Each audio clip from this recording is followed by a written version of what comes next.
balik niya po. Alam mo, kapatid, salamat sa iyong pagdalo. Una-una, kapatid, ang ibig kong ipakita sa iyo, si Kristo kaya babalik, may intensyon.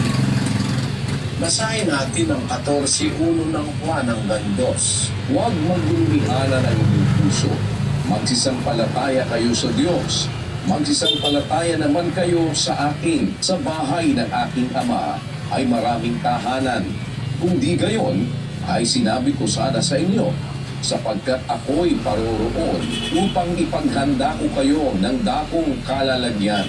At kung ako'y pumaroon at kayo'y maipaghanda ng kalalagyan, ay muling paglilito ako at kayo'y tatanggapin ko sa aking sarili, upang kung saan ako naroroon, kayo naman ay dumuon. Ang sabi diyan sa Bisaya, sa Cebuano, dili malisang ang inyong kasing-kasing. Tumuo kamo sa Dios ug tumuusab kamo kanako. Sa balay sa akong amahan adunay daghan mga puloy-anan. Kung wala pa unta, muingon unta ako kaninyo. Ako moadto sa pag-andam ug dapit alang kaninyo. Ug kung ako makaadto na ug makaandam kaninyo ug dapit, muanhi ako pag-usab ug panad-on ko kamo uban gayud kanako. Aron nga kung asa ako at usab kamo. So ang layo ng pagbabalik ni Kristo, meron siyang babalikan, meron siyang kukunin. Sino yun, kapatid? Yung babalikan niya, paano niya kukunin? 4:16 ng unang Tesalonica. Sapagkat ang Panginoon din ang bababang mula sa langit, na may isang sigaw, may tinig ng arkanghel, at may pakakat ng Diyos. At ang nangamatay kay Kristo ay unang mga bubuhay na maguli. Kung magkagayon, tayong mga bubuhay na nangatitira ay aagawin kasama nila sa mga alapaap, upang salubungin ang Panginoon sa hangin, at sa ganito'y sa Panginoon tayo magpakailanman. Bakit? Yung babalikan niya, yung mga namatay kay Kristo at saka yung mga nabubuhay kay Kristo. Halimbawa, may 2,000 ang iglesia kamo. Tama yun. Sa buong mundo, maaaring 2,000 nga. Lahat ba naman ng tao ay isasama ni Kristo? Ang sinasabi niya, sumampalataya kayo sa Ama. Sumampalataya kayo sa akin. Sa bahay ng aking Ama, maraming tahanan. Paghahanda ko kayo ng lugar, at pagkatapos babalik ako. Sino yung babalikan? Di yung sumasampalataya. Kahit namatay ka na, bubuhayin ka maguli.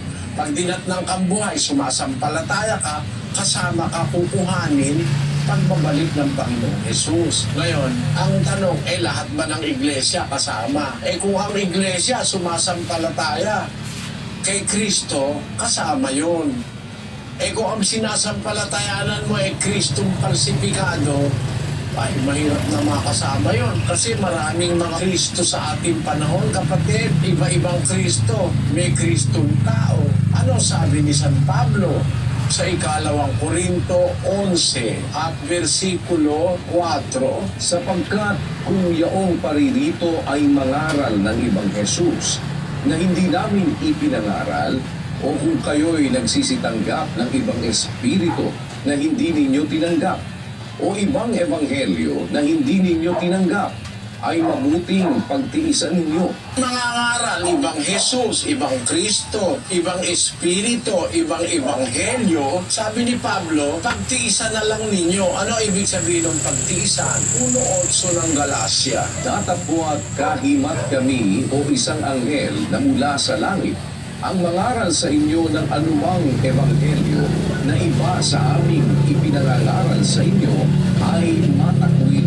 Wala ibig sabihin itakwil. Pagka mga ngaral, ibang Kristo, ibang Ebanghelyo, ibang Espiritu, tiisin na lang ninyo, huwag mo nang tanggapin, itakwil mo. Kaya hindi lahat ng iglesia kasama ron. Dahil kung ano ba, ang iglesia, ang pinangangaral ni Kristong mali, Kristong tao, samantalang yung Kristo sa Biblia, wala pang tao, umiiral na. Paano naging tao yun? Wala pang ang tao, umiiral na yun.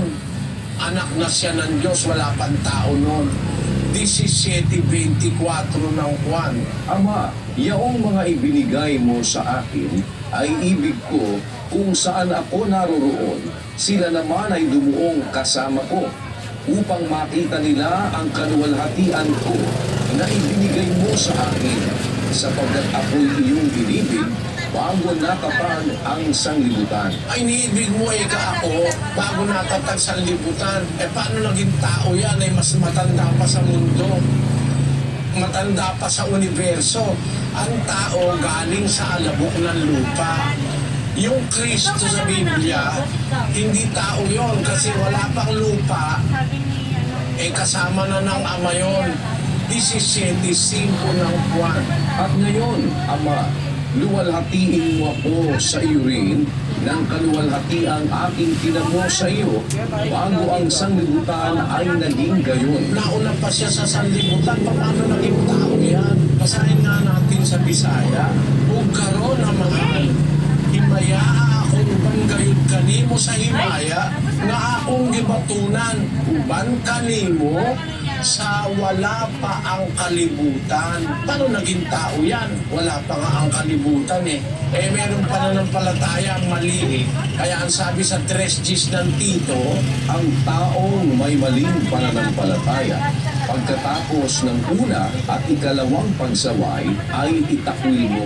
merong mali ang pananampalataya Kaya hindi kasama yun. Kaya sa tanong mo, meron bang specific na babalikan si Kristo? Meron. Yung mga sumasampalataya ng tamang pananampalataya, kung aling iglesia, yung iglesyang gano'n ang pananampalataya, yun ang babalikan ni Kristo. Naunawaan mo, kapatid na Duterte? Tama po sa Diyos. Tama, pagpalain ka nawa ng Panginoon. Ito naman tayo sa